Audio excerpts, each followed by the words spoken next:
Welcome back aboard Blurred Force One with your boy Mo and your girl Polly, and this is the Supercast. The Supercast where we talk about all things superhero and our pop culture media, and that's movies, TV shows, or video games. We talk about the news, do some speculation, all of that good nerdy stuff. And before we get into the podcast today, you know what to do. Get down there and hit like on this video. It is. We're almost at the end of October. Spooky season is nearly at a close. I know some people are going to be very sad about that. Not me. I But can't. then we have Christmas. Yes, exactly. I'm waiting for the Christmas season to come in because that means I can watch Hawkeye again. No, that means you can buy yourself gifts. Oh All kind well, of gifts. oh well, Christmas happens every year for me when that when it comes to that. But that doesn't mean that we can't let October go off with a bang because the Gen V finale dropped yesterday. We got a chance to watch that. We are going to review that. If you saw the thumbnail, it features a not nice person who figured very prominently in the episode. What did we think about this episode? We'll let you know then. Before then, we do have some news to talk about. And we're going to talk about. We did some nerding on a budget this week. This is becoming a thing.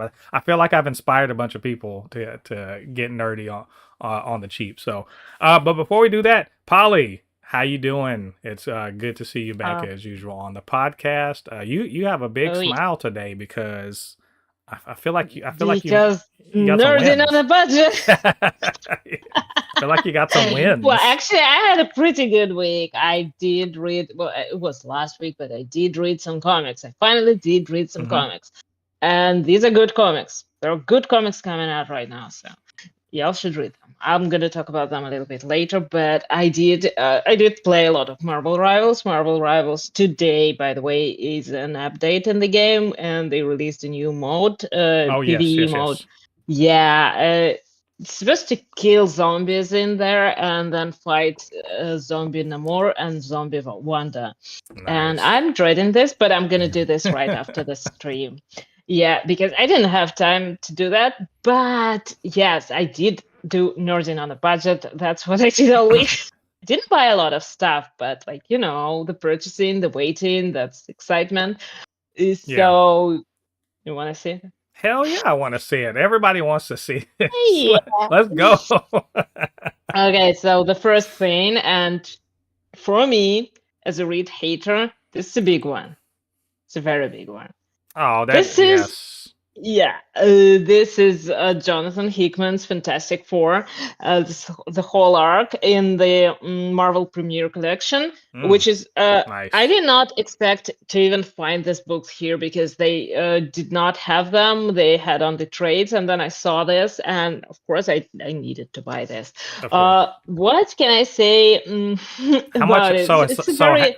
What's funny is half of that book is infographics, so it's just.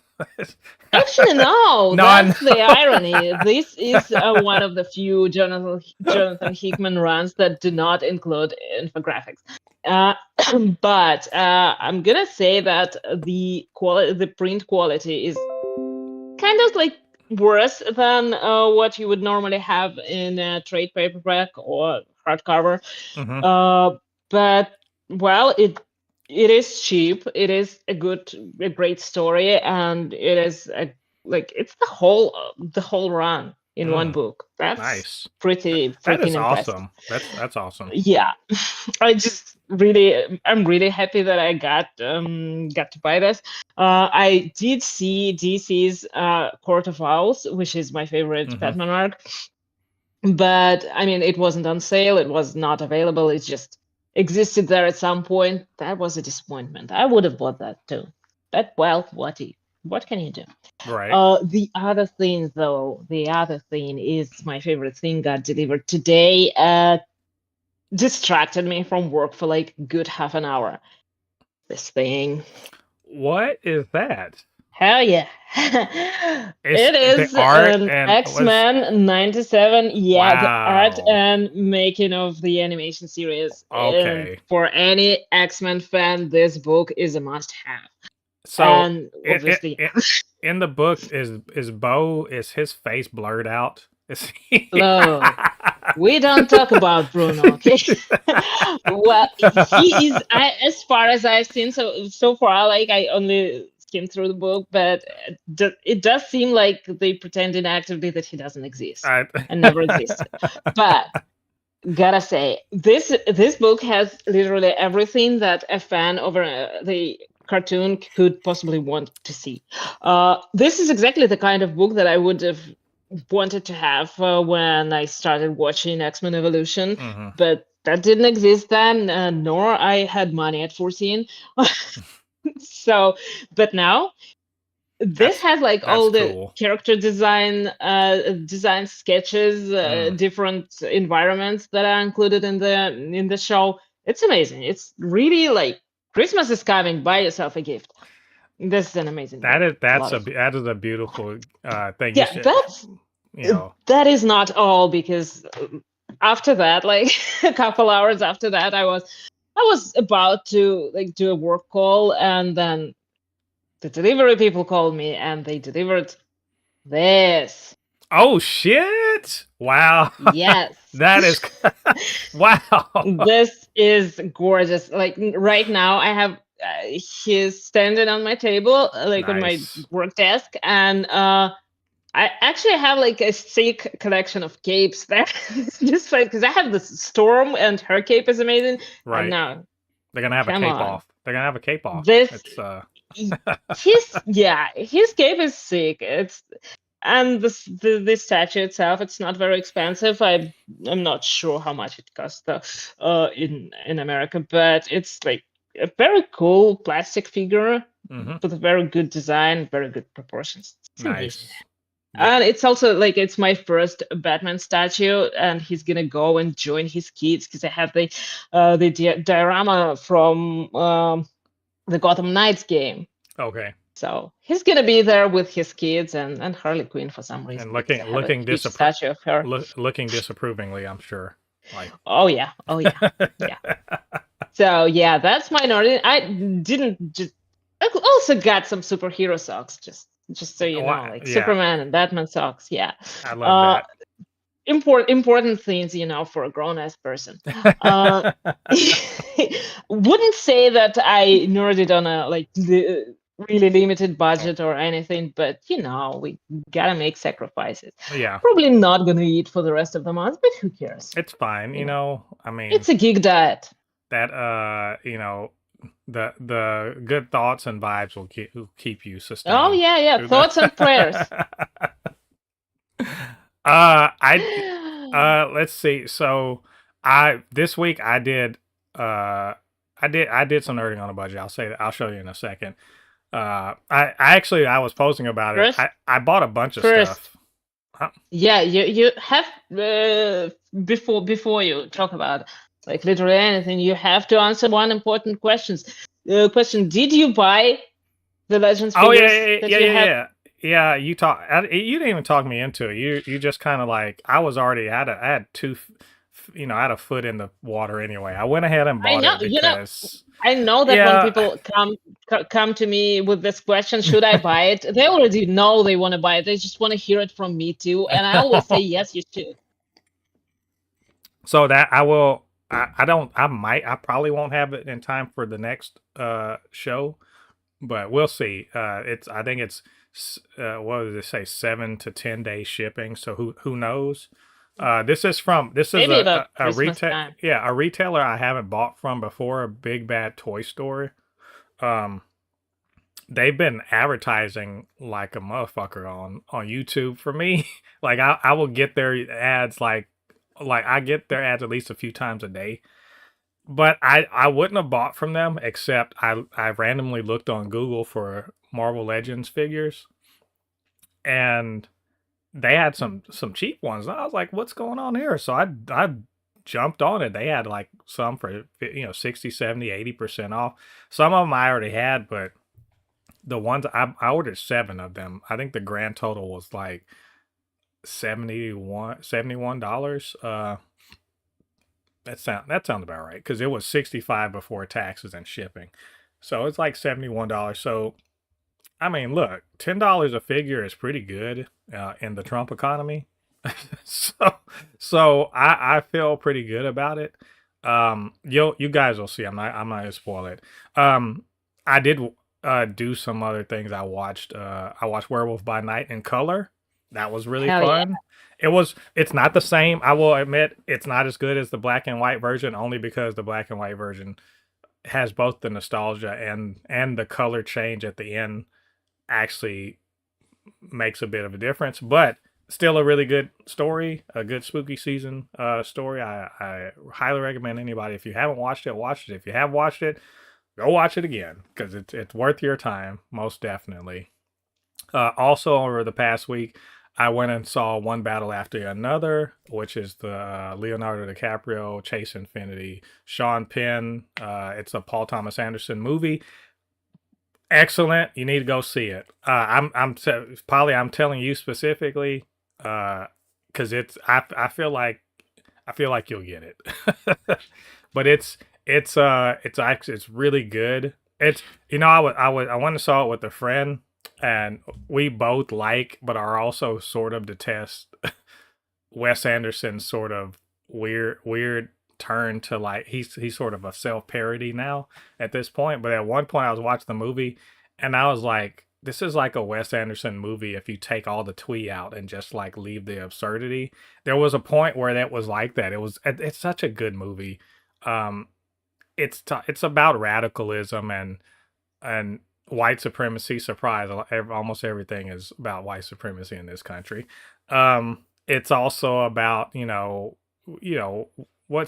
how do you shelter your kids from uncomfortable truths and how that bites you in the butt. How it's an awful lot about our moment in time when it comes to immigration, how we treat other people. It's just a really good movie. And Leo's really good in it. Leo's really good in it. Sean Penn's really good at Chase Infinity. She's a newcomer. She's really good. It's just Benicio del Toro. He's really good. Like, I really, really enjoyed it. So yeah, One Battle After Another. That's a good one. Um, I'm sure I did some other nerdy stuff. I can't think off the top of my off the top of my head. Beyond. Writing it down. Yeah. Well, I know. Me and my daughter are watching we're watching our spooky season stuff. So we've been watching Wednesday season 2 that we started that off. It started off pretty strong. Let's see, our Halloween thing, we watched Zombieland. I hadn't seen that in forever. She'd never seen it. That was a fun time. So but real quick, my nerding on a budget, this is the only thing I got this week. Ross has failed me. Other people up north, I've noticed, because I've seen on threads, Snick Bamf Thwip, our resident Marvel Legends winner, like, he's got the huge collection.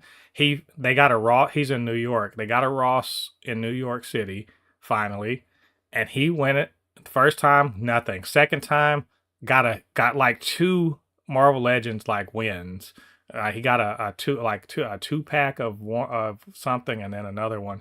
Just like, I was like, man, I wish, because they never have those where I am. But other people are getting that. I'm hoping that I'm hoping that I can get blessed the same way when Ross stocks up for Christmas. We'll see. I'm gonna keep y'all up to date. But I did find this at one of the Rosses, which is in my town. I got 3 in my town. I found this one. If you watch Andor, you know who this is. You know who this terrible person is. Oh yeah. But so I have Cassian Andor, and I have her, so they can shoot, evil gazes at each other, because they don't like each other. So, but I have more stuff on the way. I literally have a figure that's supposed to arrive tomorrow, and then I have the stuff I just mentioned that I ordered from Big Bad Toy Store. So I'll let you guys know about that when they come in next week. So that being said, this is a Supercast. We are going to talk about all things superhero. But before we do that, we got to check out Polly and her comics. As we like to call it, Polly has issues, right? if I could get these stupid things to, okay, there we go. Polly has issues. I hit the wrong one. Well, the This issues are still there. Yeah, as as I say, this is where Polly talks about uh, the comics she has been reading this week. She is the resident comic Oh, book yeah. fanatic. I'm way more casual about my reading of comics, but she reads them all the time. So she's going to talk about this week's issue. So Polly, all right, go. Well, I would talk about this week's issues, but all the issues I've read are last week's issues. Well, But last they're week's good. issues. Yes. So yeah, let's start with the most important one, and it is the most important one because it's about Doom. One World Under Doom, number 7. I finally got around to reading it. It is shaping up, and it's actually coming to a conclusion, more or less. But it is a very epic event. Mm, I think that my only regret is that it's running simultaneously with the Age of Revelation, and it kind of like they step on each other's toes because you don't get like half of the characters are busy with that and half of the Hmm. characters are busy with this. Well, it doesn't matter. It is still a joy. It's a great issue because it finally puts like something mm, puts Doom into a situation out of which he has a very unfortunate exit. He's in a complicated position Hmm. in there, but it's always a joy to see him beat Reed again and again and again and prove to Reed that Reed is inferior in every possible way. But those are just facts. I'm thinking that I'm like gonna reread this event after it all comes out because I feel like there are things that probably I missed and that would be fun to read again. But it's definitely very interesting to see how it's gonna resolve. It's Hmm. a bit complicated at the moment. It did end on a cliffhanger, so we'll see in the next one. The other one I read is Rogue Storm, and this is part of the Age of Revelation event. This is kind of start of a separate arc that includes Storm and Rogue, but not the version that you know. So that's kind of interesting. It poses a very important question to everyone who read Unbreakable X-Men. I'm going to talk about them a little bit later. It's I wouldn't say that it's like a must read. It's kind of like something that you can read if you want to know more about like the world that's happening there and what's going on there within this timeline. But it's fun, it's interesting, it's something. I just wanted to read this because it involves Storm, and obviously I had Right. to check out what's going on. Yeah, meanwhile, Unbreakable X-Men is probably the most talked about, was Hmm. the most talked about issue last week, and to me it was kind of, first of all, it has strong potential within this story. It feels like it's finally starting to make sense. Like everything that happened in the Uncanny X-Men is finally started to actually make sense and come together. Hmm. Uh, it does seem like my biggest problem was that I didn't know whether those characters, the new introduced characters in the Uncanny X-Men, they're gonna have a place to like have room to grow and become prominent X-Men.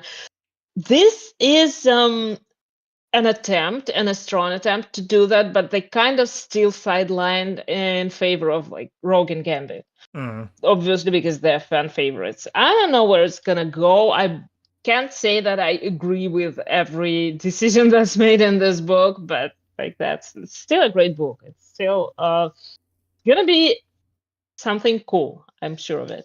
Hmm. Mm, then the last one is World of Revelation.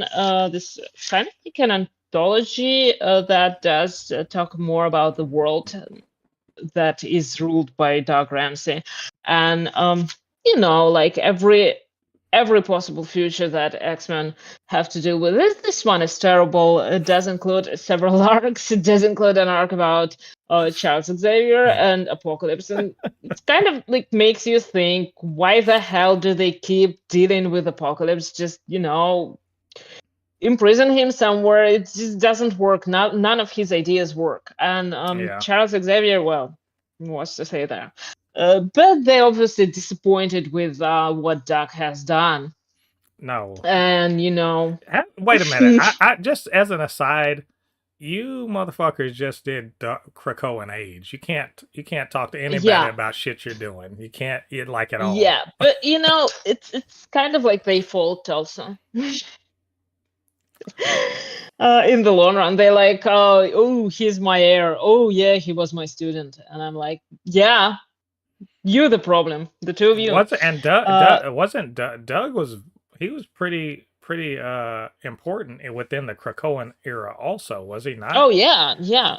I mean, it seems to me like when I was reading New Mutants a long time ago, I kind of I don't remember where I came across that, but if you remember that at some point, like in the middle of this run, Doug was killed off Hmm. because nobody just wanted to deal with him. Writers, artists, it was boring to draw him because he didn't do much, Hmm. and it was boring to write about him. They pretty much killed him off because they didn't want to deal with him. And it seems to me like this whole thing is kind of like oh my god, we treated him so badly. Let's like, do a big arc about him. And they're just trying to make him interesting. And he's not interesting, but he's just not the kind of person. Well, it's always the quiet ones. You kind of Well, don't expect him to do something like outrageous, but he does. And no, historically, at least the because I know very little about him, but I do remember that he and Warlock were like at one point were intertwined or something like that, and then yeah, the whole Phalanx deal came down when they were like kind of an entity. So because Warlock's like what do they call it, the techno-organic techno, being. yeah, Yeah. yeah, and whatever. I saw this was back in the 90s when they were doing all sorts of crazy wild stuff. Mm. So that's my only understanding of him. But is it what's his power? He can talk to anything. Is that? Yeah, he does like understand all the languages, Mm-hmm. which means he can talk to technology, talk Yeah. to like trees, plants, whatever. He communicated with Krakoa. He helped develop the language and stuff like that. So yeah, during But the Krakoan age, he was a very important uh, person who sat and did nothing. yeah. Uh, yeah, so everybody talked about how important he is to the whole thing, but he pretty much just sat there and watched and did nothing. I And mean, then he doesn't Krakoa have hit him, yeah. and then He somehow he became Apocalypse's heir. he doesn't have cool powers. That's his problem. Well, it The power. depends. I mean, It is a cool power if you travel a lot. well, his power ability to communicate with everybody doesn't mean that everyone listens to him. So, and Well, true, but try he's not living in like a country where you don't know the language. yeah. I mean, That shit's gonna come in very handy. Well, that's one arc is about like Apocalypse and Charlie, feeling bad about themselves and their choices in life, which they should. There is an arc about Franklin Richards, and I kind of like that one because obviously, yeah, his whole family is dead. he's a not Uh, mutant. yeah. Also, like, I don't know what we're gonna do with that. It's such a mess at this point. But it's a very interesting arc about like what happened to him and how he adapted and eventually died. And then there is a very cool story about Wiccan and Hulkling. Hmm. Again, as non-mutants in this mutant world, they kind of screwed. So that's the kind of future that the X-Men promises. Sounds good. Nothing, I mean, nothing great, nothing great. Yeah, that's about it. That's I obviously read some Moon Knight, but not enough to talk about yet. all right. Well, there you go. You have your issues. You guys go check those out. In comic stores, they're not on Yeah, they're not on Marvel Unlimited yet, Not yet, no. but they will be soon. They will be Well, soon Moon enough. Knight is. Yeah, well, Moon Knight, yes. 'Cause is a new Moon Knight running right now? I don't know if that's There true. is a new Moon Knight running somewhere every day. Okay. Yeah, I don't know. I don't keep up, but I still got to read the comics. No, I think that they just restarted like the ongoing run, the Fist of Mhm. Khonshu, I think it was, and I think they just started from issue 1 again. Just they Okay. do that a Well, lot. again, you guys go check that out. Um, so we're gonna move on to actually, and this is a surprise. I wanted to keep this as a surprise, Polly, because this is something a little fun that I've been sitting on this for like a year, over a year, but these particular ones for a while. We're gonna play a little, and now we haven't done this on the show in like 2 years. But you've seen this on social media. One must go. You know how like you pick four things, and then Oh yeah. you're gonna decide which one we're gonna get rid of. Well, I thought it might be fun since this is a slow news week to kind of do this real quick. I got three topics today, and they're a surprise to you because I wanted your out of the off the cuff thoughts about this. So here we go. You ready to play? This is the first one. One must go out of this. These are the comic book movie trilogies. Which one would you get rid of? Iron Man, the Tobey Maguire Spider-Man trilogy, Captain America, or the Dark Knight trilogy? Oof. People are gonna hate me for that, but it's gonna be either Spider-Man, like the original, you mean, Tobey Maguire, because it's not connected to the bigger universe, or the Dark Knight because it's not connected to the bigger universe. I can easily live without the Dark Knight movies. These are not necessarily my favorite Batman movies. I think that I prefer the campy style of the Tim Burton ones Mhm. and like the completely dark, depressing style of the new one. I do like the comic book style of Spider-Man, but I don't want to be like this, people who will pick anything Marvel over anything DC. So I'm probably sorry, Tobey Maguire has to go. Tobey Maguire has to go. Oh man. But at least that would allow us to unsee his dance forever. So with an understanding that completely changes Spider-Man No Way Home because he's not going to be there. It's Oh just going to yeah, be him. but that here is a confession. I don't like No Way Home. I think I've heard you say that before, and Yeah, I that's not a secret. It's just a I've confession. heard you say that before, and I'm not going to fight with you about it today.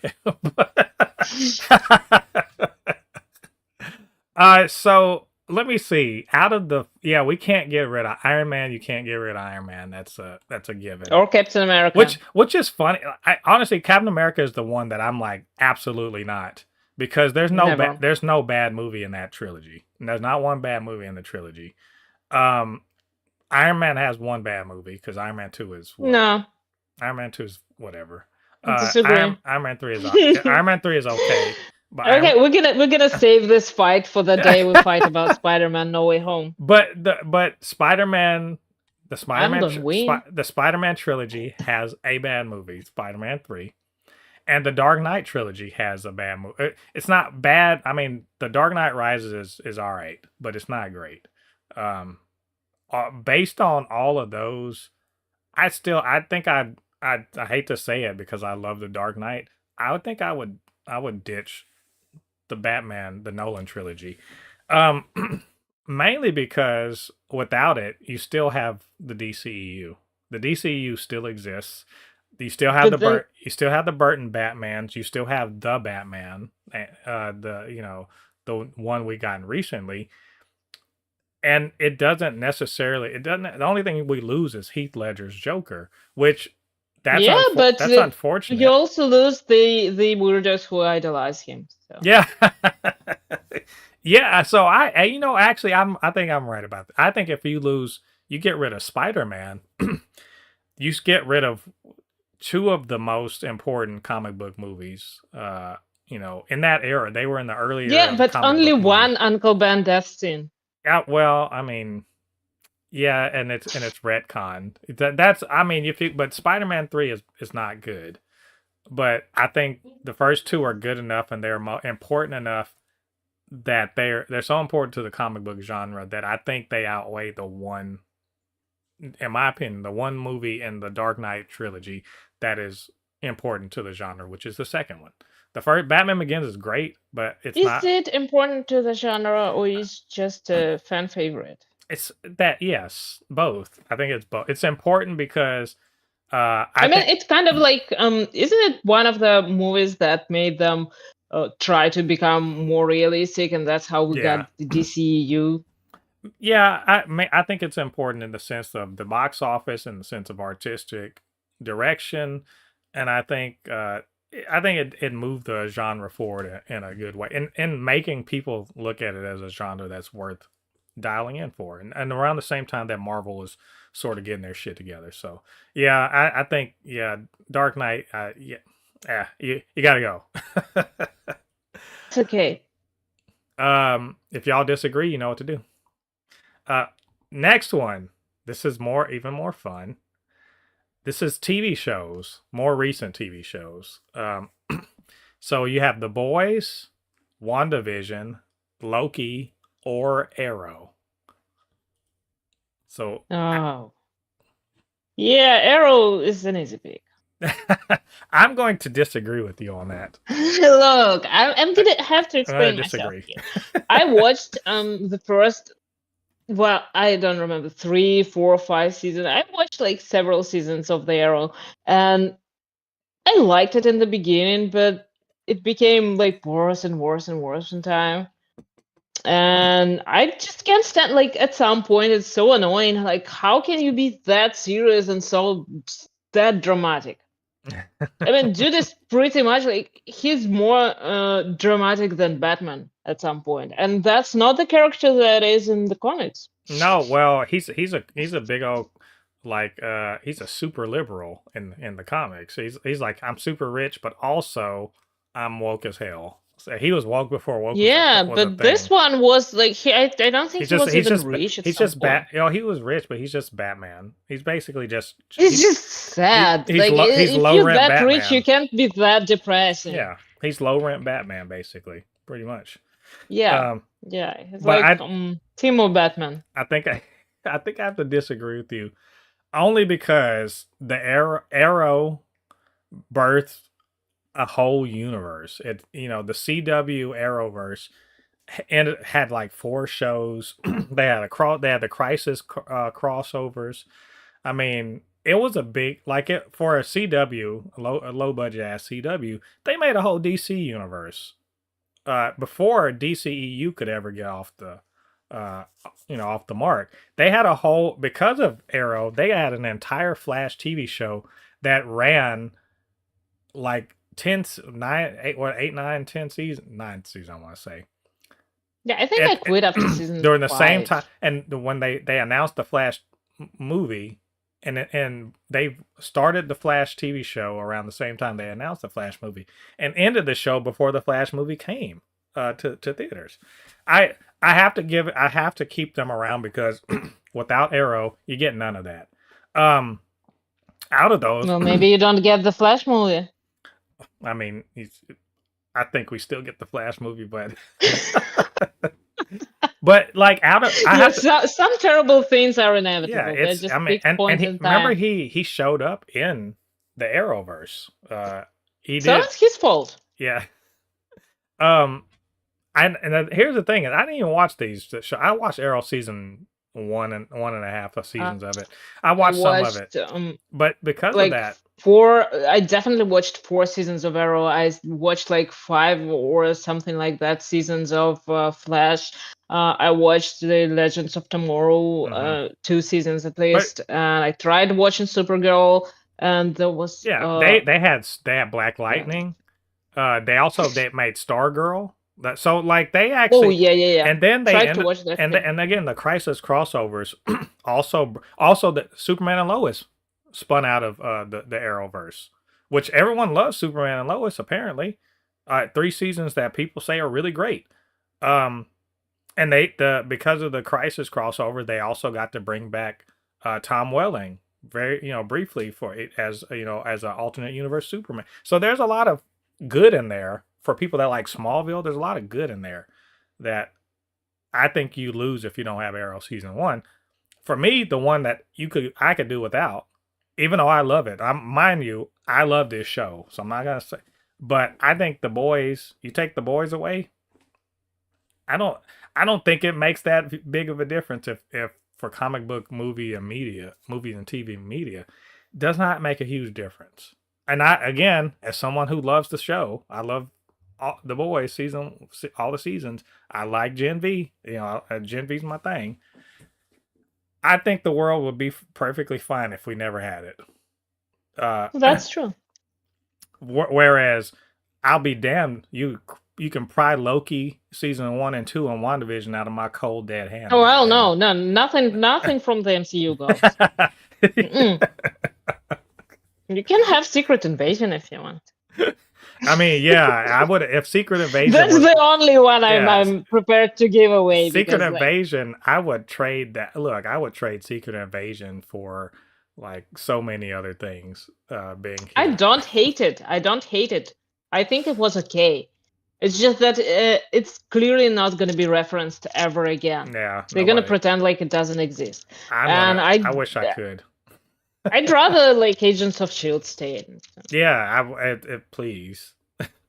But okay. So I think those are good choices. So here's the last one. This is the fun one. This is what made me want to do this at all. So one must go, but this is a special one. So it's Madam Web, Morbius, Kraven the Hunter, and Black Adam. But here's the caveat. You have to get rid of 3 of them, and the one that stays gets 2 sequels and a cinematic universe made out of it. Look, that's an easy one. Madam Web stays. How dare you? That gets a sequel. We're gonna fight. That gets, no! That gets a whole universe. That's my nightmare. Yes. No. Yes. Happy Halloween. Madam Web 2 into the Amazon. Madam Web 3. Madam Web 3, Madam Web 4, Madam Web like a spin-off show. Madam Web in Las Vegas, I don't know. Madam Web in the Caribbean. Across the Everything. Madam Web verse. Yes. Madam Web shows up in all of your favorite movies because I said so. That's why are you, don't speak this into existence. God. I'm evil. Chaotic evil. Look, all right, I hear you. Why? But okay, I'm going Black Adam because getting rid of the Sony Spiderless verse would be the best thing possible for the superhero genre. If you look, if we had no Venom, no Morbius, no Kraven, and no Madam Web, I think the genre looks a lot better because you gotta look at them collectively as anchors dragging the genre down. Like because you can say what you will about Marvel's movies since Phase 3 ended. They're all better than all of those movies I just mentioned by a long shot. People think like Eternals or something is the worst. Eternals is way better than those 3 movies. So much better than them. Every Marvel movie that's come out that supposedly is trash or the fall off for Marvel is like 10 times better than the best of those movies. So we don't lose anything by losing those 3 movies. Black Adam. If we lose Madam Web, we'll lose everything. I mean, now I feel like you're trolling me. Madam Web but Black Adam is not good, but it's not terrible. Like out of those 4, I think it's better than basically all the other 3. I think it's a better movie than those other 3, even though it's not good. And if you had 2 sequels to it, you could make it better. you can you could like I don't think that you have much to work with from Madam Web to make that better. Look, Morbius was fine, but you couldn't and just Craven, you give know. me some time, some financing. I'll write you a script, and Madam Web movie would be the movie, like the most talked about movie. I'm not saying people are gonna talk that it's good. Like they're not gonna say that it's good necessarily, but they're gonna talk about it. They're gonna show up to the theater. I guarantee it. It's if you basically make Madam Web and then all of the villains are gender swapped, you know, that then they would talk about it definitely. Yeah, every villain is just a gender swap version of a Spider-Man villain. They'd love that. Um, Now Black Adam is like I said, it wasn't great. Um, it was fine. I think it's better than the other three. And if you have to have two sequels, fine. You bring Shazam in, they have a fight. You bring Superman in, they fight, and then you build a cinematic universe around it. It would just be the DCEU, but like, which is fine. So I mean, if I have to choose between the DCEU and the Spiderless verse, it's the DCEU wins every fucking time. It's not even a question. Um, yeah, Madam Web, you. Mm, Madam Web. I'm just gonna wait. You know what? Look, I sat through all of these movies. Uh, I did not enjoy any of them, but I did not. I was not completely bored during Madam Web. It was boring. It just wasn't as boring as the rest of them. Especially that part where they were dancing on the table in the diner. That I mean, That to was a very important character Britney, development yeah, to part. Britney Spears, exactly. Whew. Anyway, well, we're reminded that we're probably going to do a watch party of that when it comes out in November. So you guys stay tuned for that. Anyway, I thought this was fun. One must go is we'll come back and do this again another time. That took more time than I thought it was going to. So let's move on to our actual news.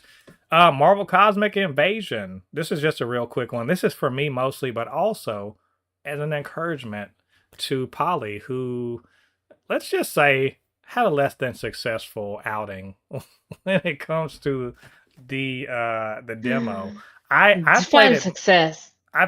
Success meaning making it to the end of the demo Oh, successfully. yeah, then not. I played it multiple times. I really like the game. I'm learning more the more I play the demo. Great thing is they dropped a trailer for it, for the final trailer for it. The game comes out December 1st. I'm super happy about this. This is on my wish list. I wish I could pre-order it because I would have by now, but they don't have a way for me to pre-order it, so I'm just waiting for my ability to give them my money. I'm doing the Fry thing. Take my money, you know. But they're also adding two more characters. I'm assuming they're going to expand the roster because we already know we're getting the demo has like 9 characters. Final roster is 15, and they revealed the final 2 characters are going to be Iron Man and Phoenix. So I'm super excited about that. It's look, your dream of playing the Storm Goddess and the Phoenix at the same on the same team, you can do it. They'll both be up there. Marvel Rivals. Yeah. But they're both flyers. You know, it's not either. No, Phoenix is not a flyer. What? Oh, she doesn't fly. No. Oh, that. Well, she does. She does fly, but she doesn't fly all the time. Oh, that's lame. The Phoenix should be able. Literally, a Phoenix is a bird. If you can't fly, why are you called? You know what? I'm not even. That's Marvel Rivals. We're talking about Marvel Cosmic Invasion. I'm super excited for this. It's been fun. Like the 2 levels are really fun. I've like I said, I'm learning a lot about the game, about how to like combo and like do the tag people in. Not die. Yeah, I mean I'm still dying because I'm trying to figure out how to do stuff the cool way. But Phyla Vell is actually a really cool character. I can't wait for this to come out. I need to encourage Polly to play so. We have to make time to get you in the game and figure out how to get your keyboard set up so that it's optimal. I think I have some ideas about it. But anyway, yeah, buy a controller. No, you don't have to buy a controller. You just got to set your keyboard up right. But yes, get a controller would be nice too. I haven't played on controller. I don't want to cramp my hands up, playing like that. So I play on my controller I use for fighting games, and it works out well. So anyway, uh, are you excited? Are you gonna buy this and play it? I like just say yes. We'll I play and know. we'll play and we'll figure out how to. You know what it is? We're just gonna let's set up a time. I will walk you through the demo and see if we can figure it out. Yeah, because I think you would at the end of the day you would like it. I might. I'll give it another try, but I gotta warn you, I might still be in debt from like all the new stuff that comes to Marvel Rivals. Yeah. They have new costumes. There's like a really cool Namor costume. I really want. What would you be willing to pay for a game? Because this is gonna have like a bunch of levels. I think Galactus. They show Galactus as one of the bad guys. Um, Damn. so at some point you're gonna be fighting a nihilist. So there's a lot going on in this game. I'm assuming it's gonna be 10 or so levels. Um, maybe it'll. I'll check it out. I'll give it another try. I'll try to figure out the way it works, and Mhm. maybe if I succeed, then I'll buy it. Yeah. Well, it's coming out December 1st. You guys, if you are inclined toward this sort of game, you know what to do. Put it on your wish list. Go play the demo and get excited. December 1st, I'm definitely gonna be playing the shit out of it, and I'll let you guys know how I feel about it then. Um, Speaking of video games, this is another video game, and I totally forgot about this thing. It's not a superhero, you know, um, franchise or anything that you know about. It's from former developers at Telltale Games. Now, Telltale, that would be like they made the Walking Dead like little. What do you call? I forget what the kind of. It's like an adventure game or something like that. It's I think it was a point and click, Yeah, no? something like that. Or yeah. It is my favorite genre. It's like a chapter story Yeah. based game, kind of like Life is Strange, Mm-hmm. and episodic also. Mm-hmm. I do remember. I think they were the studio that developed the Back to the Future game, Okay. which is They made a like bunch of an them. incredibly good game. It feels like another movie in the franchise. And they created the Guardians of the Galaxy game, Yep. not the one that No, I not the played. turn-based one, but The yeah. Yes, the no, it's not. The Guardians of the Galaxy Right. was not a turn-based game. It was just like a regular um, action game. I don't know. I Oh no, forgot all the not genres. turn-based. I know what you mean. Not Yeah. the new one, Yeah, yes, yeah. but they made an episodic again, Telltale Guardians of the Galaxy that is not available on Steam, and I don't know how to find it. I'll try to find it because I really want to play it. It got the best reviews. Everybody says that it had a great story. I didn't get a chance to play it, but I know that Telltale developed it, and I think Mm-hmm. I'm not entirely sure, but I think that also they developed the Game of Thrones game.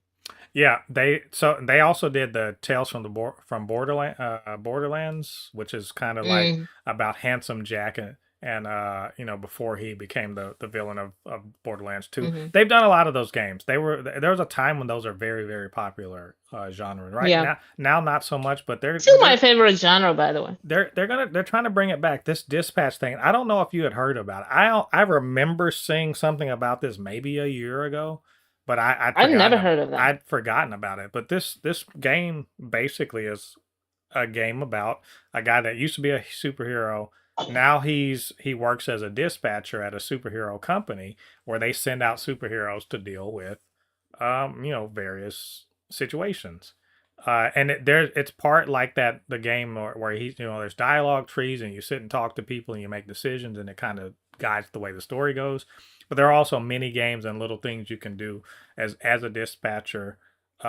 Apparently, this is all I got from someone. No, I think the IGN review of the first two chapters. Um, like a really interesting art style. The characters, the one thing I liked about it, because it felt like I was watching a TV show. That's what I thought it was a TV show. I honestly, for real, Yeah. thought it was a TV show at first, and then I was like, wait a minute, this is a game. But it looks like a episodic TV show. Um, Good humor, good character design. There's a lot of uh interesting characterization, even from the small amount that we saw, like a lot of very different people inhabiting this world. It looks interesting. Is it interesting enough to get me into a genre that I don't really get into? I don't know about that, but I would be happy to watch someone play through this. This like it look again. This looks like a TV show, and you know I'm down with superhero TV. So I it sounds though that like it's just something for you. This was built for you, Polly.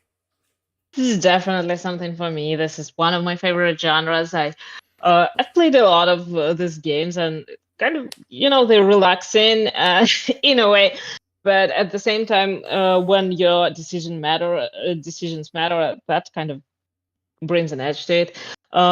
Definitely, yes, the art style you pointed out. It does look like you're watching a show, and basically the point of these games is to enjoy and move forward the story.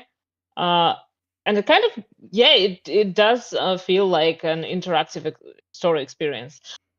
So based on I think that it's gonna be like the characters that are present there. You wouldn't be able to like design your own character or choose your own character, but it seems like judging at least from the fact that they worked, these developers worked for Telltale, it's gonna be a good story. It's gonna be a fun experience. I'm definitely gonna buy it because I wasn't entirely sure that I was gonna buy it before you mentioned that it Hmm. was Telltale team, but now I'm pretty sure that's gonna be exciting. And I don't know when exactly it comes out, but I'm gonna be watching and waiting. Yeah, it's yeah. I Absolutely. think I missed the. It must be coming out imminently though. Who knows? Maybe before the end of the year. We'll keep an eye on it. Well, the And, trailer looks good, so yeah, everybody like should go and check it out. yeah, definitely. You guys hit up the And also, trailer. probably support the developers because Yeah, I mean it's a the thing tough is market. it's an original IP. That's a tough sell for people. Mhm. Um, but I think it being an original IP gives it some space to kind of because they don't have to work within established lore or anything like that. They can establish a world. Everyone knows and understands superheroes. Now it's really is they're the kind of the color how to color in the this world is really is about a guy who who's he used to do it. Now he's telling people to go do things, and he's still got to work with these people that are in costumes. I'm sure there's going to be a lot of silly interactions, and Probably also, like references and jokes. yeah, and probably that girl that the the woman who's walking around in a super suit. He probably has the hots for or something like that. I don't know. It's we gonna see. You guys stay for the drama, I guess I could say. But we're gonna keep Oh an eye. yeah. Yeah, we're gonna keep an eye on this. When this drops, we'll see what Polly thinks about it. Definitely. Um, so we were talking about the DCEU slightly earlier. So let's talk about one the final movie in the DCEU. The one that everyone loved. Hey, I went to the theater. Not as much as Madam Web. I look. I'm just gonna say I'm an apologist for the Flash. I like the movie, all of its weirdnesses and everything. And Andy Muschietti, hey, he's not apologizing for it. He said, "Hey, we made the movie. I thought it was really good. Other people didn't, quite care for it." And he's sort of remarking on why it it didn't quite hit. We're gonna see. Was he onto something, or is he on some shit? So I'm gonna read the quote. He says, um, "A lot of people did not see it, but you know how things are these days. People don't see things, but they like to talk shit about it, and they like to jump on bandwagons. They don't really know. People are angry for reasons that are unrelated to these things. Of course, we had a publicity crisis with Ezra that is undeniable." And I'm not questioning that, but yeah, we love the movie, and actually, we really recommend it. Um, I don't see anything wrong necessarily wrong with what he said. Look, I mean, for I'm an starters, a apologist. publicity crisis. I mean, You calling yeah, that a publicity crisis? Ezra was a walk. I remember I was watching A menace? I was watching John Campia's show, and he was like, I don't know why they're still doing this. Like, why are they still trying to make this? Was years ago, right? Because Flash came out the year before last, right? Yeah, it came out in 23. Came out in 23. So and then it had been in works forever, but and then Ezra's whole foolishness was going down several, 4 or 5 years ago. So with all of that going on, it was a good question. Why would you keep trying to make this thing happen? It's, what they call it, throwing good money after bad, right? But they got Andy Muschietti. They finished it. They made a movie. I like the movie. I'm going to say it again. I'm unapologetic in saying I liked Andy Muschietti's The Flash. Now you have to apologize for that. I'm just like I liked it when I saw it. I did not care about all of that because there was a lot of people complaining about the CGI. No, you know what? Some of us grew up with like really, really shitty CGI from Star Wars and like the Matrix and stuff like that. That does not look realistic today, but it's fine. I don't mind shitty CGI. That's not the problem that I have with that movie. That movie was it shouldn't have been made, in my opinion. Nobody asked for it, but it was not boring. It was not dull. So I don't hate it. I watched it. It was okay. I did not think that I wasted my time. Right. It's kind of like the Madam Web, Yeah, it's better than Madam Web. I will say. I will say this. It's better in Madam Web in this sense. It's a more cohesive. It's a more cohesive story. The acting in it is better. The the CG is better. The villain's better. Nah, the CG is not better. I mean, it really. Some of the stuff in Madam Web is just it's practical effects that have CG over it, and it looks like a fucking TV movie. Um, what I will say about the CG in there, the way people complain about in like the multiverse bits, right, where they're like it's all weird looking. Yes, it's supposed to be weird looking. All right, I don't what all of that cartoony looking CG is meant to be a kind of like a representation of how he sees shit in the Speed Force. Okay, but I know I'm apologizing for the movie, but like the shit made sense to me. Seeing two Ezras, interacting, cool. One of them is even weirder than the other one, which is an accomplishment. Um, everything looks good. Like it's a well put together movie. I think the story makes sense. It just like is it the most compelling story? I mean, it's better than Black Adam. So I mean, which if if the Flash had come out 5 years earlier, people have been like, "Oh, this is amazing," because of the time period and where it was within the DCU. Hell, I'd argue the fucking movie is probably a better experience than the Snyder cut. At least it's shorter. At least it's a shorter movie. And also I said it's not boring because like Snyder Cut, it could have been a masterpiece for I don't know. I just couldn't focus. It was 4 hours. Jesus. I will say the other reason, for no other reason, Sasha Calle as Supergirl, I fucking love. Like that's one of the things I lament the most about that movie failing, is that we'll never see her again as Supergirl. For the small amount of time she's in that movie, I was taken. I loved her as Supergirl. So again, I'm an apologist for this movie. Is he saying things that make sense though?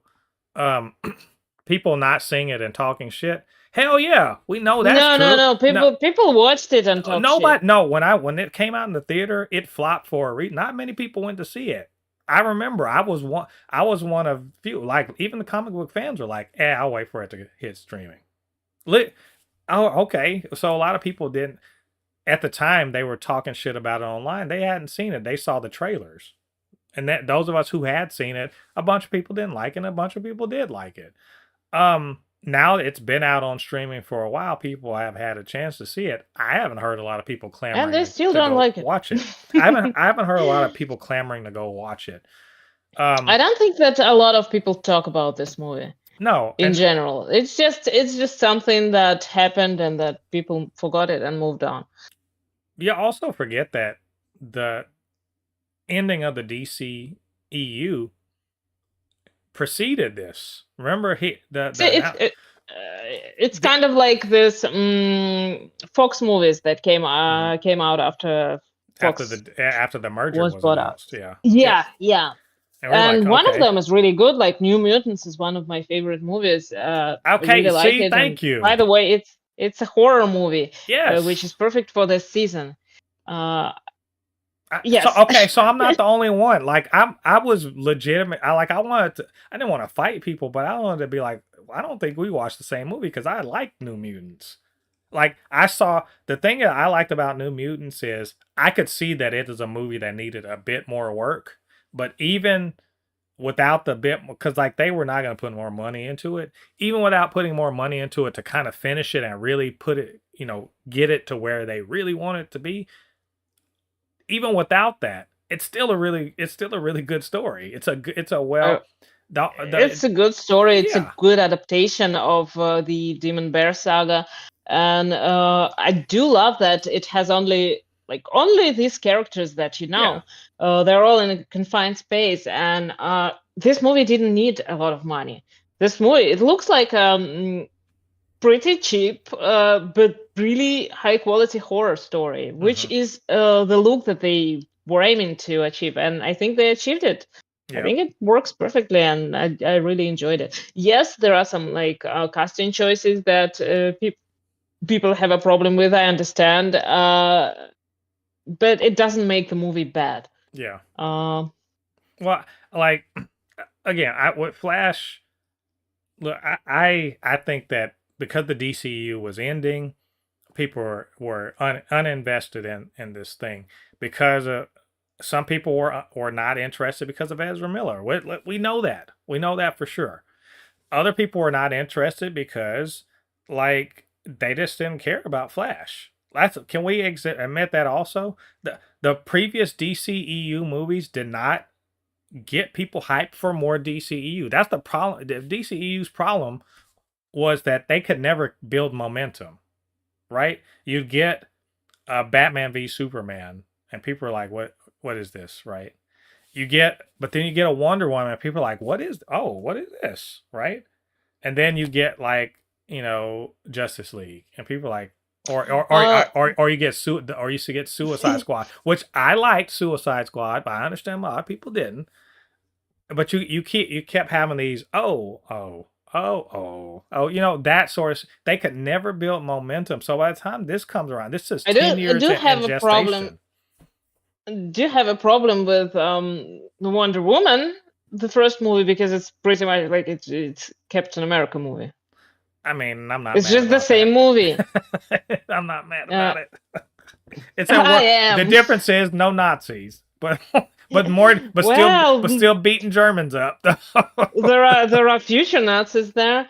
Uh, Yeah, I mean they're I- still beating up Germans, but no, it's like but that DCEU could never sustain momentum. They would get one hit, two whatevers, you know, one hit, two whatevers, or outright not good.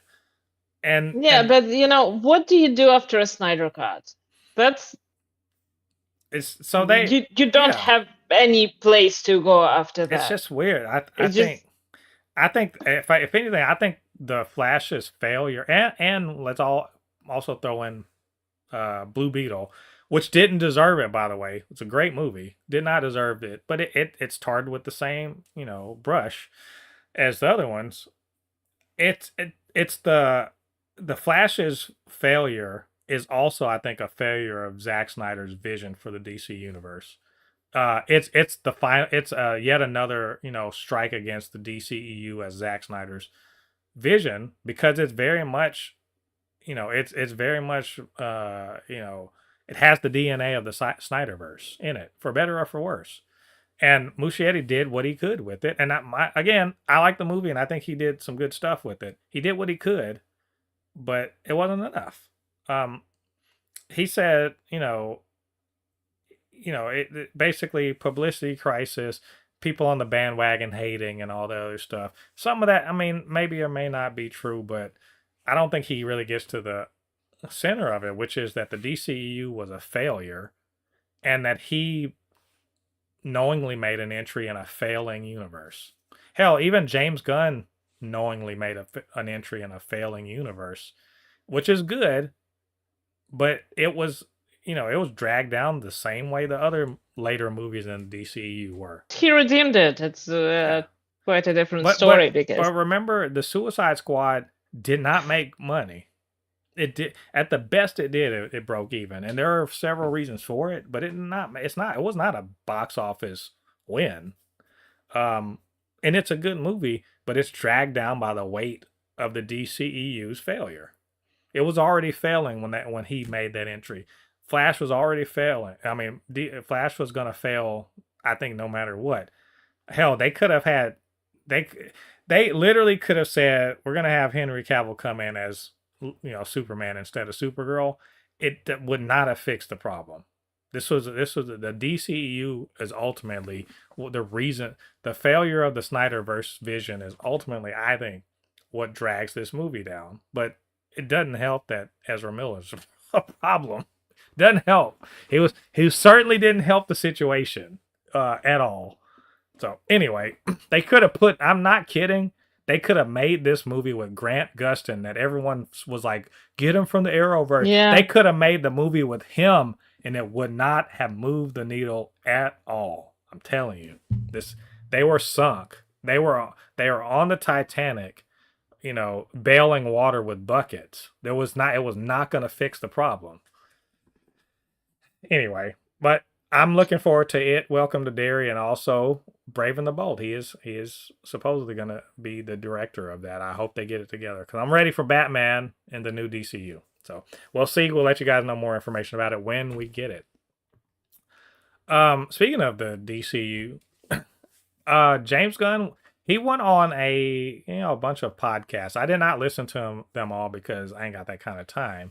But I did listen to New Rock Stars and their version of when he was talking to. Basically, he was making the rounds after Peacemaker season 2 dropped, the finale. The universally loved by everyone finale of Peacemaker season 2 that no one is complaining about at all whatsoever. And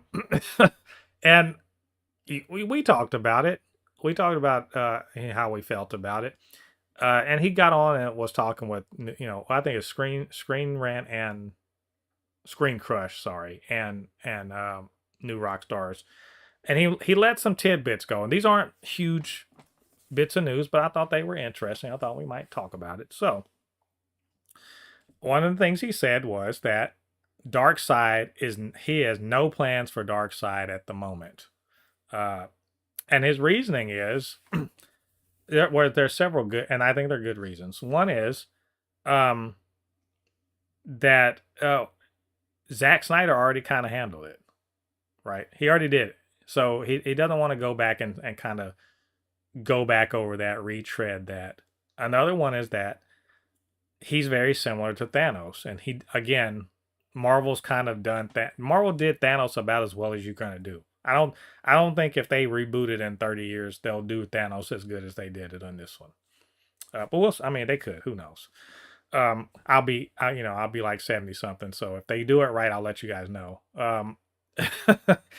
And the other thing is, like, it just doesn't quite fit into where he's going with the DCU just yet. He doesn't want a big bad of that level is not in the cards just yet. They have to work to it. So he said that about Darkseid. And also at the same time mention Mr. Miracle because Darkseid and Mr. Miracle are connected because of the New Gods. Apocalypse and the New Gods, they're very connected. And he mentioned that he hadn't read it, but he's heard good things about the script for the first episode of the Mr. Miracle show, and that he's just got to get on it. But they're steadily working on Mr. Miracle, which I will admit, his character I don't really know. So I don't know, Polly. Are you familiar with Mr. Miracle? Not at all. Not Okay. really, not really. Aside from like all the pictures that I've seen on threads, I don't know who he is. Yeah, I just know that he's But yeah he I do think that it's good that James Gunn obviously learned a lot from working with Marvel and from watching them, and it seems like he's applying all the lessons that he learned, yeah exactly. and I from the failed DCU. Yeah, I think he understand. Like he's talking about, oh, this is the story we're building, the story we're building to. This is that's what's important here. And one of the things I always thought, even when I was excited for Justice League back in the day, over 10 years ago, all I could think was, why are y'all doing that now? There's two things I thought about it when they mentioned Justice League. One was, why are you doing it now? Like, should you build up to this? Because the idea was Batman v Superman, Dawn of Justice. Um, well, no, Man of Steel, Batman v Superman, and then Justice League. And I was like, that y'all jumped in that real fast. Like that seems unnecessarily fast. You barely got Superman here. You basically said Batman's been here forever. We're not going to talk about it. And then Justice League. That's a fast thing. But I was like, okay, fine. Then they said Darkseid, and I was like, so y'all just trying to speed run Avengers? Sound to me like y'all trying to speed run Avengers because you just threw him up in there out of like nowhere. There's no build up whatsoever for it. I thought it was very strange, and I was, in my opinion, I was right about the execution not working. Like, because most of Justice League is not Darkseid. It's Steppenwolf. It's just Steppenwolf going around beating the hell out of everybody. And then at the end, he's like, Apocalypse, not Apocalypse. Darkseid is just like, fine, I guess I'll do it myself. And I'm like, we saw that in Avengers, man. We saw that in Guardians of the Galaxy. He was like, fine, I'll do it myself. It was very strange idea to me Very to do that. rushed. Yeah, extremely rushed. James Gunn is a lot more deliberate. He seems a lot more deliberate about what he's doing, and he's not going to rush off to the big bad like that. Especially because he's got so much other ripe, ripe things to work with. Hell, Peacemaker had nothing to do with any big bad, and yet Argus is the big bad, and so is freaking Rick Flag, right, Senior. And they managed to make a compelling story with stakes and everything without having a fucking world-ending dude show up and decide to just kill everybody. We can do that. It's fine. I like that. That's where his head is at. Like, we'll get there. Just like, chill. We got time. Let's have dinner on a movie first. All right. Let's dinner on a movie before we proceed to more difficult things. I also, I don't really know much about Mr. Miracle, but I do like that it's a Kirby thing. Jack Kirby developed them, the New Gods and everything like that. So I feel like Eternals is pretty much going to kind of guide us towards the kind of high-minded shit he had going on. The whole, Big Barda and Mr. Miracle, they're a couple, and then the other New Gods, and then they're diametrically opposite to Apocalypse and all of the, what's her Granny Goodness and all of them, who I've seen in a few things, and I'm like, she's a very terrifying matronly woman. Like she's sitting up there hanging out with Darkseid like it's a thing to do, and I'm like, all right. I think I saw her on the Young Justice. Yes, that's exactly where I was thinking. I was like, this old lady's scary as hell. So I'm super excited. I want to see this Mr. Miracle thing. It's animated. Um, it should be interesting. Of course, it's Tom King, and James Gunn loves Tom King. He's one of the consulting writers that he's got kind of over there helping steer the new universe. So it should be very interesting. The last thing I just wanted to note is that he was talking about why didn't you go to Comic Con? Because DC, they didn't have a New York Comic Con presence, and they didn't have a San Diego Comic Con presence, right? Not from the studio. Like they had the comic book side, but not the studio. And he basically was like, "Look, as a studio head, I got to decide where we put our, are we going to spend millions of dollars to show up at a thing and have a booth and do a big presentation? When I can just tweet about it, or I can post something on Instagram, like when he posted that little front cover of the Man of Tomorrow, and he was like, I can get as much pop doing that just for free on Instagram and have y'all talking as I would if I showed up there and showed our slate of movies and TV shows and everything like that. So I got To a he's small like, crowd. and he's like, to a small. He's like, I'm busy. I got to decide what's worth my time. And if I can get the same pop doing something like that, I'll do that rather than spend money and my time. Which is like, I wish Feige would do that. I wish Feige Yeah, would it do kind of this. feels like at least fair. It's because Feige, he doesn't pop out much. When he does, it's very formal. He's gonna do press for a day. Like he's gonna have like 8 hours of press. He'll do the presentation and everything. He'll have his little hat on and all that stuff. He's gonna show his Jonathan Hickman infographics about the future of the MCU, and then we don't hear anything from him again until something else releases. And I understand it's a different kind of communication style. I'm not saying he's got to be James Gunn, but there's just a bit of I'm a little bit more connected with DCU right now. Which is that weird? Do you feel weird about that? I feel a little bit more connected with them right now. Not really. It doesn't seem weird because it's kind of feels more approachable Hmm. from every point, from every side. It's not as much. Uh, but a lot of things is going on, like a lot is happening at the same time, and you know that there are things that you're going to be excited to see. You pretty much sure that everything that they come up with now is going to be new and fresh and somehow different from what we used to. So yeah, it's interesting, it's exciting. Doesn't mean that I'm not excited about MCU. Very excited about MCU. We still have like the X-Men stuff Mm-hmm. coming up and other things. Doomsday, Doom, of course, like Yeah. anti-read stuff. But it is understandable that DCU right now is going to be the thing that attracts attention, Mm-hmm. especially from like people new to comics. Yeah. And I think that maybe if they are responsible, like, and if they do this right, if they play the cards right, they can reignite the interest in the comics Right.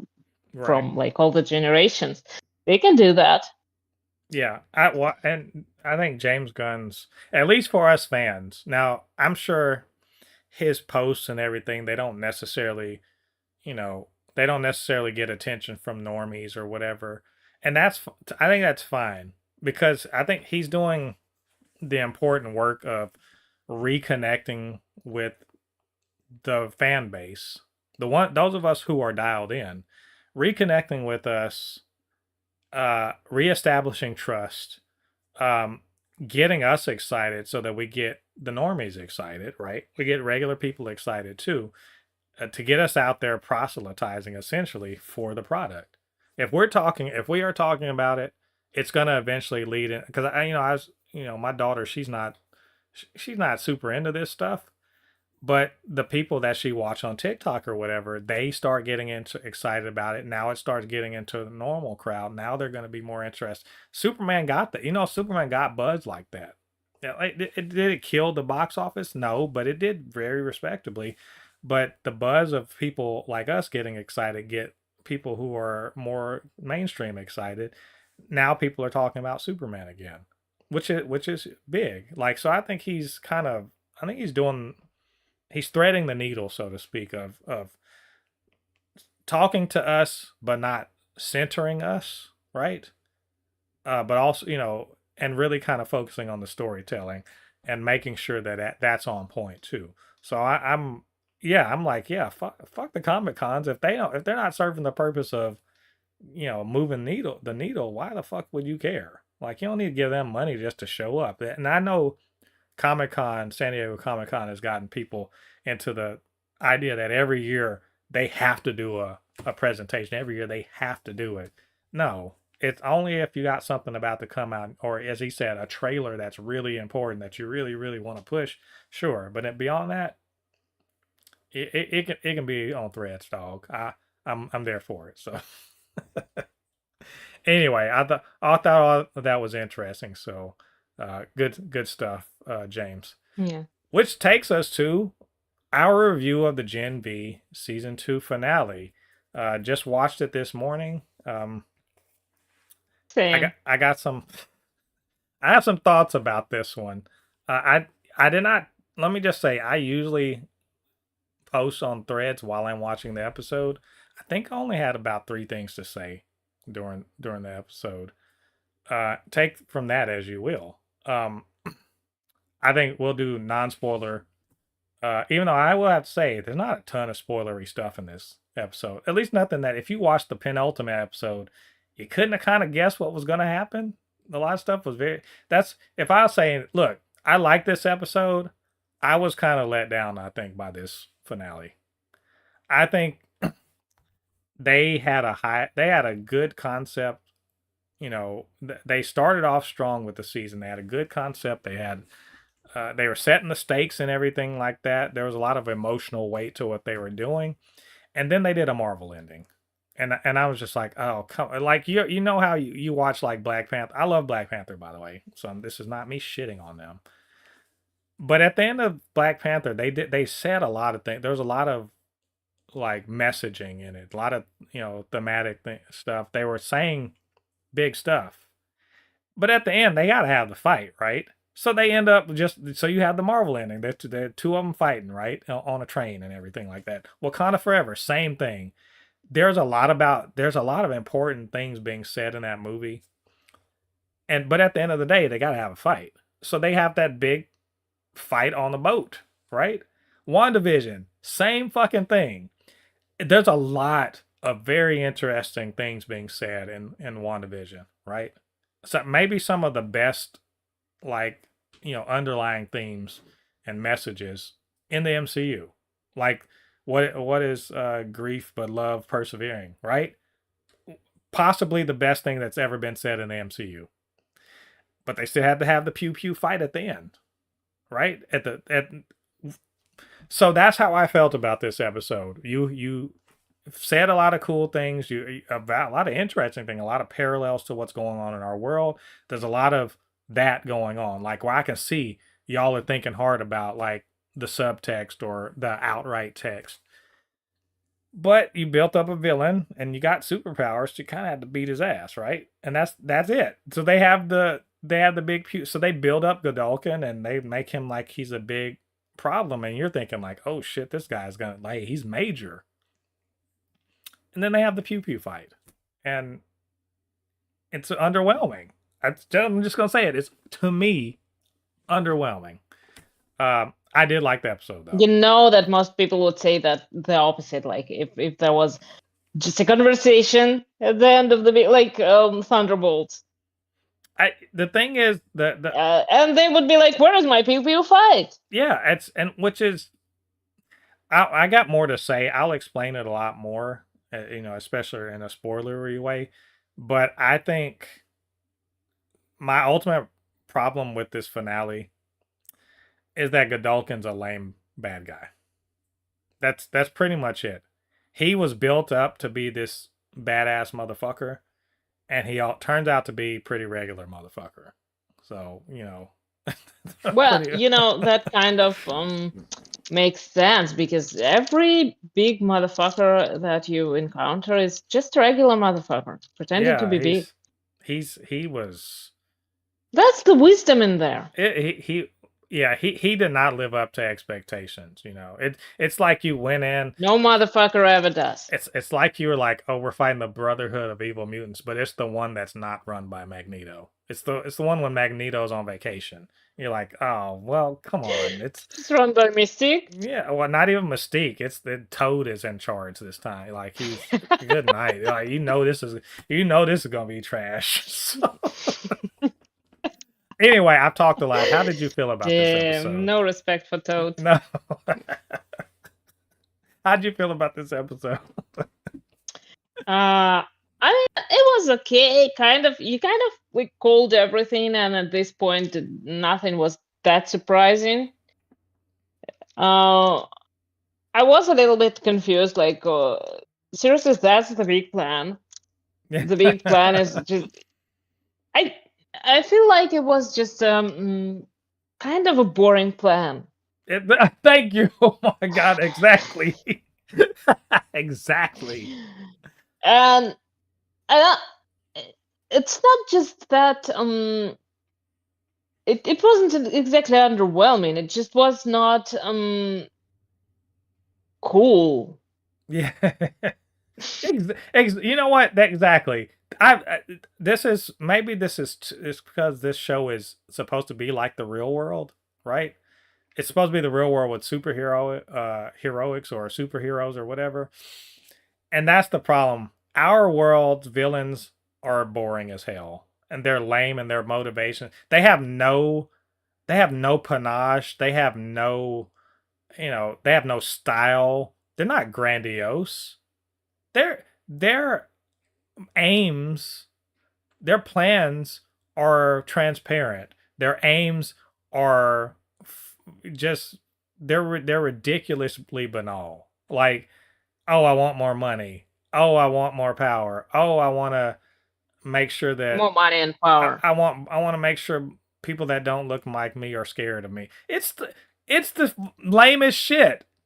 This is a comic book world full of people with comic book powers, and none of them have Doctor Doom type plans. None of them have Kang plans. None of them have Thanos plans. No one has Doctor Doom type plans except for Doctor Doom. But at least they could read a Marvel comic and steal a Doctor Doom plan.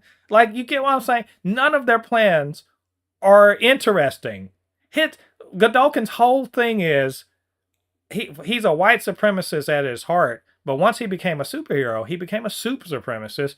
What does he want to do? He just wants to make his power super powerful so he can control the most powerful superpower people on the planet so he can run the planet. That's boring as fuck. There's no style whatsoever to that.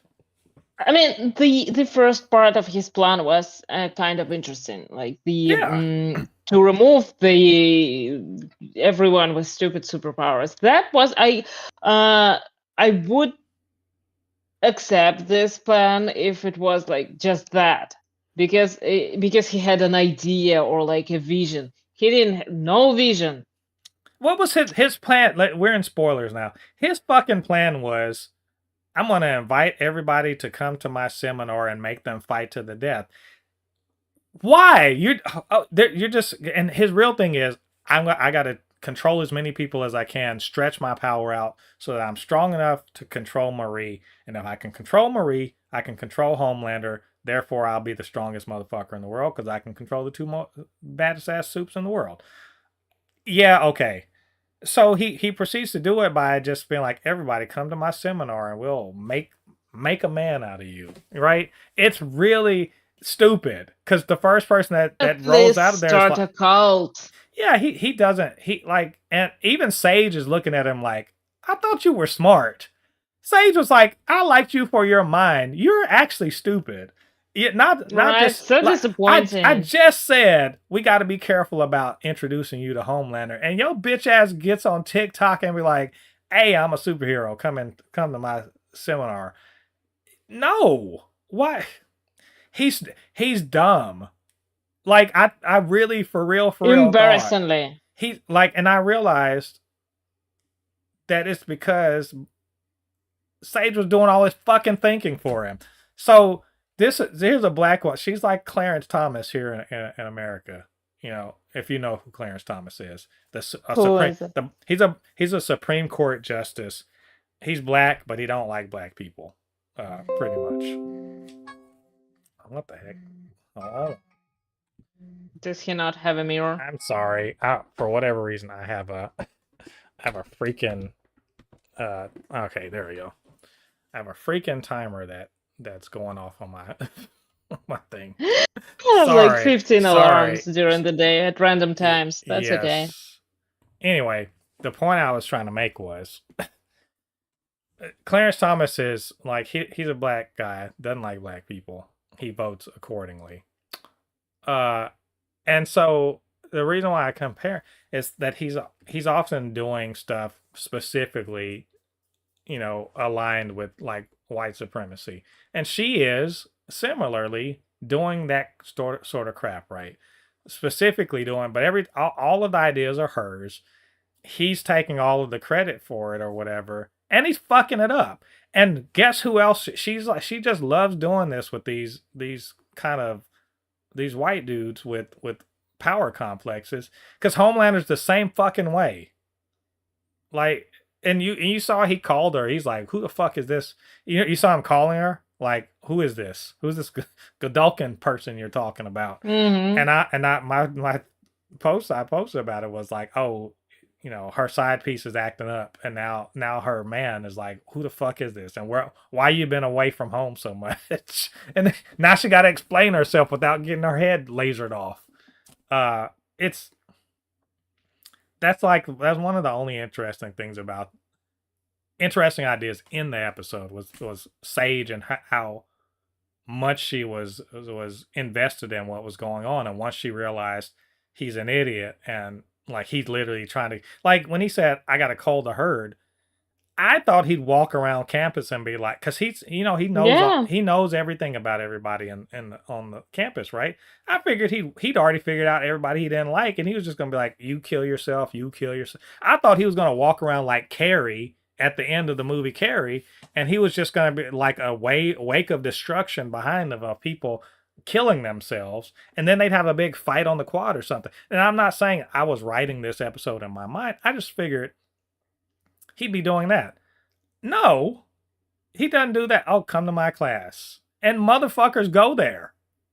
Even after one of them is like, he's making you kill each other. I'm like, I mean, fine. They have the big pew pew fight. I should call it the big poo poo fight because of where everyone, all of the heroes emerge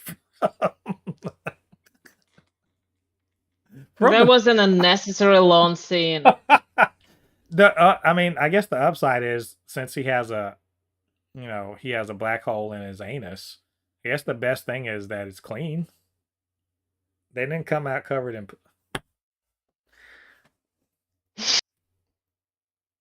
It was, yeah. I just for the it feels like the things that were supposed to be funny weren't funny, and the things that were supposed to be serious were kind of ridiculous. Yeah, and like it was cool. Hamish Linklater as Doug.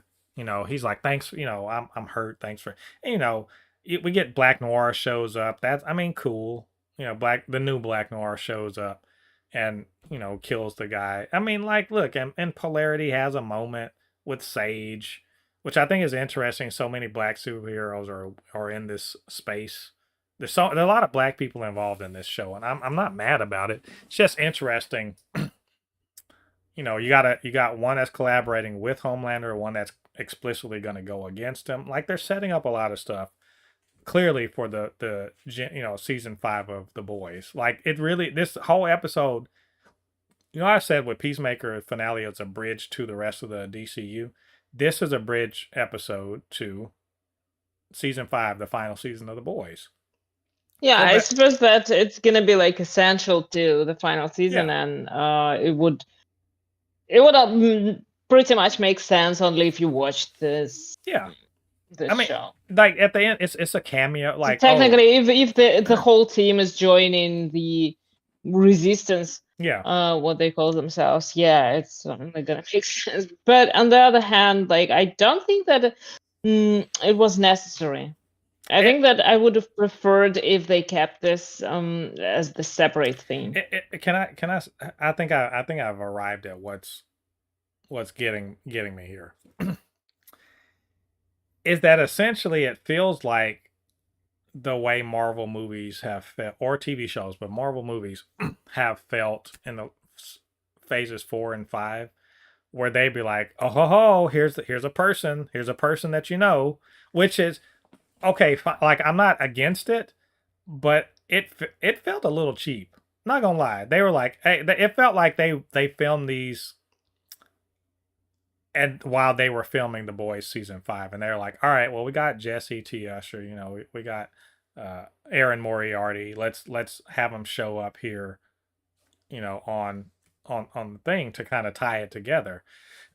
And I wouldn't any other, I'm fine with them being on the run and whatever. We're a part of the resistance. It felt like they were just like, oh, here's a cat. These people come. Hey, they're winking and you know who they are.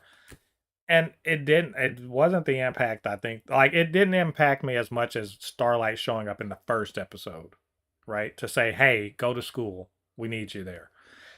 This didn't feel the same way. I would have, and it didn't even feel as impactful as Homelander showing up in the first season. When he showed up and lasered Marie, it didn't feel as Mm-hmm. impactful as then. Um, it just felt like, hey, come watch season 5 of The Boys, which we were gonna fucking do anyway. But it I don't think it hit as much as it would, and this would have been more interesting again if Godolkin was a better villain. He's not good. Like he was a better villain when he was controlling Doug, right? As himself, he's lame. Yeah, okay, he can control people and make them do, you know, K-pop dancers or some shit like that. Okay, yeah, he can have them fight people, but ultimately, he fucking gets beaten. He's defeated so handily, so definitively, just because polarity. Just, Polarity shows up and smacks him around, and that's the end of the fucking. That's it. He gets beat by the girl with the pubic hair, right? It's even when he gets control of Marie, it's just like I don't know. It's I like I said, I like the episode. I think if I'm being honest, it's the least out of all the episodes in the season. I think so. I don't want to keep going on about it. Yeah, it's well, maybe underwhelming is the right word. I Yeah. guess, yeah, it could have been better. It could have been more. It could have been its own independent thing, and I think I would have preferred it that way. Yeah. I think we were But wrong. it's okay. Yeah, let's watch season 5 of The Yeah. Boys. I don't remember what happened in season 4. That's why half of the season of Gen V was extremely confusing Well, to me. I don't remember who I can half tell of the you people are. what happened on the last episode of the season. Um, I Victoria. mean, to be fair, when A Train showed up, I was like, Oh yeah, why? I don't yeah, remember. I yeah. don't remember that he Ha, joined the resistance or halfway through. anything. Okay, I'll tell you. I forgot that. Halfway through season 4, or probably like by episode 6 or so, he makes a choice to be against them, and so he disappears basically. Yeah. Um, also, at the last episode of season 4 of The Boys, um, election day happens. They kill Billy Butcher kills Victoria Newman, who was, she was in line to be vice president. They arrest her running mate, the liberal candidate, for treason, and Homelander's candidate basically wins, and he becomes de facto leader of the country, even though he's not elected. But basically, and now super supremacy is essentially starting to be enforced, and then the boys they scatter because they lose basically. They lost their bid to stop it all from happening, and all of them are captured except Starlight, and and obviously A Train's not in the picture, but they capture everybody else. Kate Kate and Sam help to capture everybody and disappear them. That's where we're at the end of the season. So now we know Starlight's been on the run, A Train's been, the resistance or whatever, and all of this has been happening in the wake of that. Yeah, I don't remember any of that. I think, like, I remember vaguely. yeah. Well, I mean, a rewatch is probably in order. I think.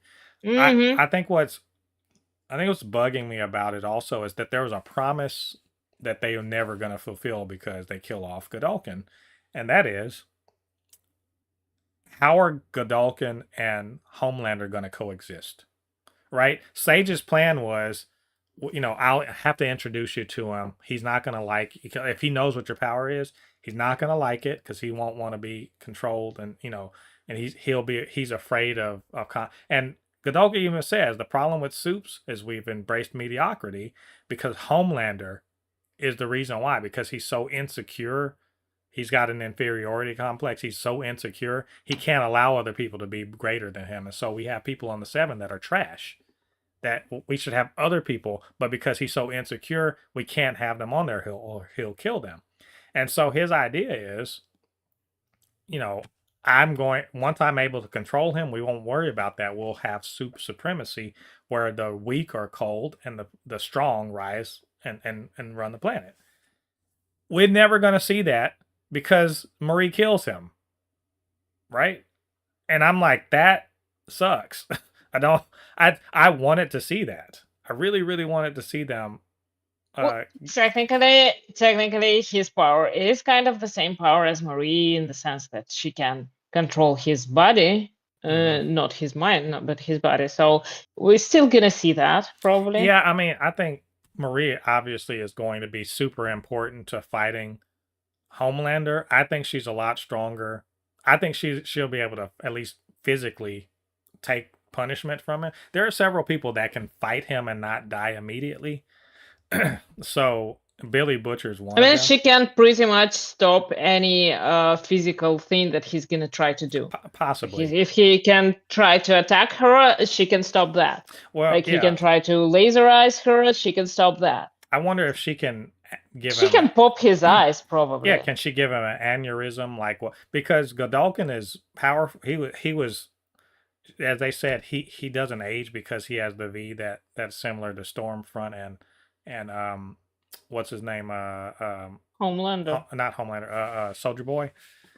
Oh yeah. We know Soldier Boy and Stormfront both can take a lot of punishment. Like, we know that to kill Soldier Boy, Homelander would have to kind of go all out. He can't kill him as easily as maybe he killed some other people, where he tore him apart. So I think Marie is a real threat to him, but she's not her power is very specific, and until she gains mastery and, like, she's leveled up, but until she gains mastery of it, I don't think that she could kill Homelander outright. Like the way she killed Godolkin, she can't do that to Homelander. he's too powerful. His the V in his blood gives him powers he's too durable for that. Could she stop the blood flowing in his body? Probably. We won't know. We'll see, but we know she took a laser straight from him and didn't die, which is something, right? We know that in the course of this season, she's gotten her ass whooped by Jordan, who is not a slouch. Jordan's put hands on her. That Viking guy was like a straight up killer, and she took hits from him and got up and was not, like, seriously injured. She was like, remember, she got up and she wasn't like, oh, I got internal bleeding. No, she's fine. So I think she's important, but I really wanted to see Godolkin and Homelander in the same room at the same time, and we're never going to get it because his brains are splattered all over the fucking training room. So anyway, we'll see. Season 5's coming out next year. What did you guys think about it? Did you agree with us? We'll see. So anyway, that's all of our news for the week. Yeah, it's look, not a big news week, but we did have a big finale. Hopefully everyone enjoyed it. Was it worth your time? We're not sure about that, but maybe you agree with us or disagree with us. Whatever the case may be, if we missed something, you want to say something nice, you just want to, show some love. You know what to do. Get down to the comment section, leave your thoughts there. Of course, you can always hit us up at supernotfunnyshow@gmail.com, blurred_force1 on Instagram and Threads, super_not_funny show on TikTok. And while you're doing that, do me a favor, get down there, hit like on this podcast, subscribe to the channel, hit that notification bell, all that good stuff helps to grow this channel, helps more people to see all of the content that we do on Super Not Funny Show on Blurred Force One. I'm looking at the graphic. That's why I said that. Which, by the way, I've been doing reaction videos. Yes, I know they're low rent content, but like I'm trying to get myself back into content creation properly. So show some love. Yes, I get unduly excited for trailers. Sorry, I'm a fan. I'm a nerd. I'm a fan. And I looked at I was talking about the Daredevil, the Daredevil leaked one, the Wonder Man, the X-Men 97 leaked trailer, Bat Fam, which a lot of you are not showing love for properly, and I'm not okay with that. That show is going to be cool. And a bunch of other things. So just, check out some of those reactions as I try to get myself back into the content creation game properly. Also, I couldn't do this by myself. My good friend Polly's here to, share her thoughts on all of these comic book things. To also remind us that Reed Richards is trash. So where can they Reed reach Richards is trash. where can they reach you on social media? core_mixed on Threads on Instagram and on Tumblr. And yes, Reed Richards is trash. Yeah, and don't forget to write about it. Let's talk about it. Tell me your worst memories of Reed Richards. All of them. What was funny is what is that Threads account Daily Doom post or something like that. I can't remember the exact Dr. Doombot. Yeah. I followed because I was like, okay. I was like that. I was really thinking, I was like, Polly, do you have an alt account? Ain't no way. It was an insta follow for me, like instant follow. It's not, I don't run this account, but it feels like it's tailor-made for me. I think they follow me. I don't know if they followed you, but they should. They follow me. Yeah. Okay, good. Yeah, I decided to be mutuals because I'm like, of course, I have to. But you guys go check that out. That's fun. Just like daily Doom posts. Daily wisdom from Doom. It's like when you can't go to an actual Doom church. That's how you can get your daily Doom affirmations. Yeah, it's definitely, and you don't have to speak Latvian. You just have to speak Doom. You have to speak Doom. So check that one out. But again, thanks for joining us. Reach out to your local Doombot. It might be the Doombot may be closer than you think. This is episode 203 of the Supercast. Thanks for joining us on this episode. Come back next week. We are going to be talking about actually, what the heck are we going to be talking about? Hopefully it's going to be nerding on a budget. We're getting into a weird little section of the year where there's not a whole lot going on, but that doesn't mean that we don't have more superhero fun to talk about. So join us next week. It should be a good time. So until then, I've been Mo, your comic extraordinaire on all things pop culture, joined by my good friend Polly. And we'll see you guys on the other side of the thread. Peace.